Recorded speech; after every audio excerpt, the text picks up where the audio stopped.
मेरा अगला सवाल है राष्ट्रीय एकता और हिंदू एकता को लेकर। और योगी जी, ये संयोग की बात है कि आप मुख्यमंत्री भी हैं और आप महंत भी हैं, और ऐसा कार्यक्रम आपके समय में हो रहा है और आपके जैसे भगवा धारण किए करोड़ों साधु संत प्रयागराज में मौजूद होंगे।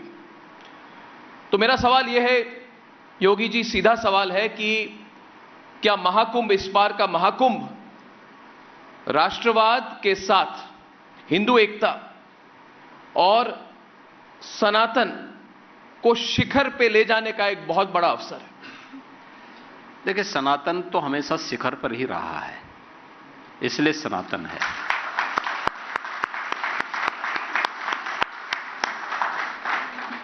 दूसरा है, हिंदू एकता और राष्ट्रीय एकता एक दूसरे के पूरक है।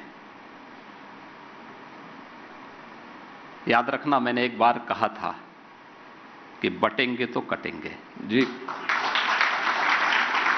ऐसे ही नहीं कहा था। इतिहास इस बात का गवाह है। एक हैं तो सेफ हैं। प्रधानमंत्री जी ने भी बार बार इस बारे में कहा, अगर एक हैं तो सेफ है। और याद करिए, इतिहास इस बात की गवाही दे रहा है, प्रमाण प्रस्तुत कर रहा है। और 2017 के पहले यही उत्तर प्रदेश था जहां पे प्लान होता था, कैराना से, कांधला से, संभल से, और आज फिर से प्लान अब अपराधी और माफिया कर रहे हैं, वे देशद्रोही तत्व कर रहे हैं। आज यहां का नागरिक पलायन नहीं करता है, क्योंकि आज उसको जो जाति के नाम पर, देखिए, इस एकता से सर्वाधिक परेशानी किसको? परेशानी उसको है जिसने जाति की दुकान खोल करके सामाजिक एकता को छिन्न भिन्न करने का ठेका ले रखा है। जो लोग विदेशी पैसे के बल पर जी इस समाज को बांटने का काम कर रहे हैं, ये जातिवादी शक्तियां वही हैं, वही काम कर रही हैं जो किसी कालखंड में किसी देशद्रोही ने किया है। और मुझे लगता है जो भी एक शक्तिशाली और समृद्ध भारत का पक्षधर है, एक सुरक्षित भारत का पक्षधर है, उसे जातिवाद की इस दुकान को हमेशा के लिए बंद करने के लिए पुरजोर तरीके से आगे आकर के काम करना होगा। मेरा यह मानना है, इन दोनों शब्दों को अलग अलग करके नहीं देखा जा सकता। हिंदू एकता, राष्ट्रीय एकता, ये दोनों एक दूसरे के पूरक हैं, एक दूसरे के अलग अलग नहीं। और महाकुंभ का आयोजन तो इसका एक अद्भुत उदाहरण होगा। देखिए, प्रधानमंत्री मोदी जी ने 13 दिसंबर को जब महाकुंभ आयोजन के कार्यों का शुभारंभ किया जी, तो उस अवसर पर प्रधानमंत्री मोदी जी ने बहुत सारी चीजें कही। उन्होंने यह भी कहा कि यह महाआयोजन, यह महासमागम जाति और पंथ के भेदभाव को समाप्त कर देता है, लिंग के भेदभाव को समाप्त करता है, छूत और अस्पृश्यता के भेदभाव को समाप्त करता है। और दुनिया वालों, अगर आपको तुम्हें देखना है तो आओ कुंभ में देखो, कहां जातिवाद है, कहां क्षेत्रवाद है, कहां मत और मजहब का भेदभाव है। केवल और केवल विदेशी जूठन खाने वाले लोग हमें बदनाम करने का काम करते हैं।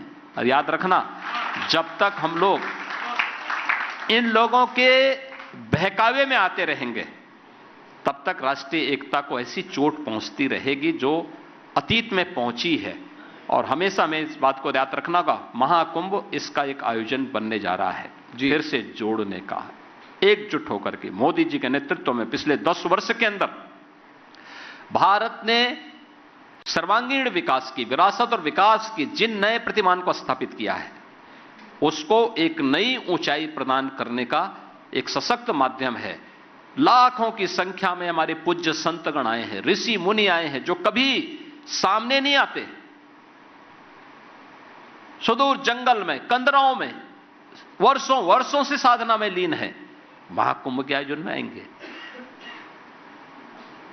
जिन लोगों को देश और दुनिया से बहुत तो नहीं, केवल अपने आध्यात्मिक साधना में लीन है, वे इस आयोजन में भागीदार बनने जा रहे हैं, आ रहे हैं, आ चुके हैं, और वे दिव्य शक्तियों के भी दर्शन इस अवसर पर होंगे जो एक सामान्य भौतिक दृश्य देखने वाले लोगों के लिए, यानी जिनके लिए एक अविश्वसनीय होता है, वे सबके भी दर्शन वहां पर देखने को मिलेंगे।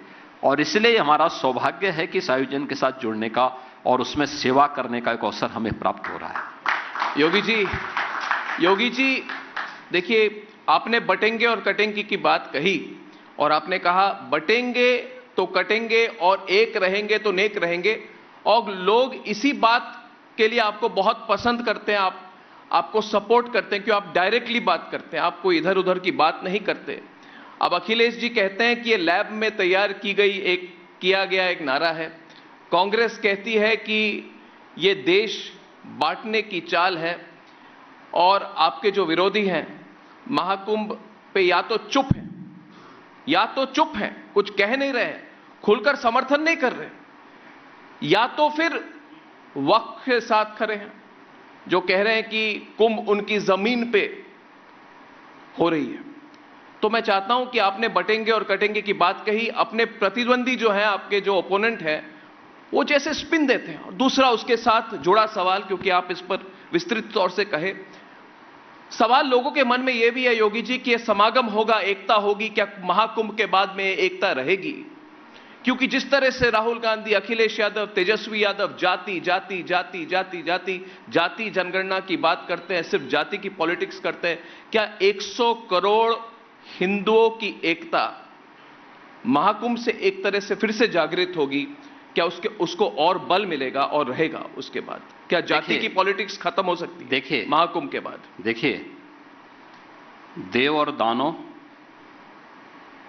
सुर और असुर, ये हमेशा से इस धरती पर रहे हैं और सबको रहना चाहिए। जोड़ने वाले लोग ये मानव परंपरा में हैं, तोड़ने वाले लोग दानव परंपरा को मानने वाले लोग हैं, उनके अनुयायी हैं। तो दानवों ने हमेशा तोड़ा है, वे आज वही बात करते हैं। जो लोग भारत